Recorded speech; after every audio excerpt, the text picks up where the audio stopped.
রাজকুমার এই ফাইটের পিছনে আমাদের যে বাজেটটা ছিল তাতে বাংলাদেশে এখন ওই বাজেটে অনেক সিনেমাই প্রতি বছর হচ্ছে আসে। অ্যাকশন সাকিব তো দুর্দান্ত, কেন যেন মনে হচ্ছে রাজকুমার গানগুলো প্রিয়তমার চেয়ে বেশি ভালো হয়েছে। ও মাই গড, ও মাই গড, আশরাফ হিমেল আশরাফ জানালেন বিশাল ধামাকা। তিনি জানালেন রাজকুমারের গান আসছে এবং রাজকুমারের গান এতই সুন্দর এবং এতই পপুলারলি হয়েছে যে প্রিয়তমার গানগুলো ছাড়িয়ে যাবে এবং খুব শিগগিরই আসছে রাজকুমারের পোস্টার।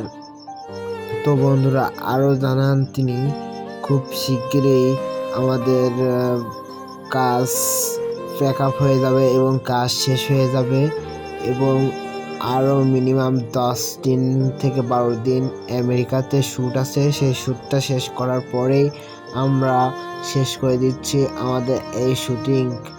তো আরও যে দিকগুলো আছে, যে ভয়েসিং এবং সুন্দর সুন্দর ভয়েস ডাবিং সিস্টেম, এগুলো খুবই তাড়াতাড়ি শেষ হয়ে যাচ্ছে এবং আমরা গান রিলিজও করে দেব খুব শিগগিরই।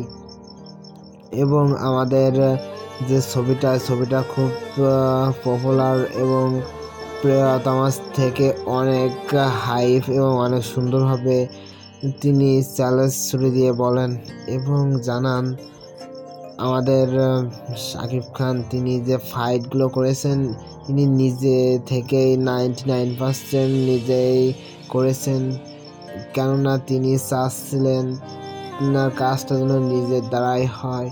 ভিএফএক্স দ্বারা করতে চাইছিলেন তিনি, কিন্তু শাকিব খান বললেন আমি নিজেই কাজটা করে নিজের মনের মতো করতে চাই। তো বন্ধুরা এই দিকটা আপনারা কেমন করে দেখছেন অবশ্যই জানিয়ে দেবেন কমেন্টে। এবং আশরাফুল জানান হিমেল আশরাফ জানান যে তিনি খুব শিগগিরই এই 1 ফেব্রুয়ারি থেকেই তারা আমেরিকায় গিয়ে আমেরিকার পার্টের শ্যুট শেষ করবেন এবং আমাদের 2024 সালের ঈদ উল ফিতরে মুক্তি পেতে যাচ্ছে এই রাজকুমার সিনেমাটি, যেটা আমার শুধুমাত্র শাকিব খান এরই ছবি। এই দিকটা কেমন করেছেন অবশ্যই একটা লাইক দিয়ে সাবস্ক্রাইব করে আমাদের পাশেই থাকুন।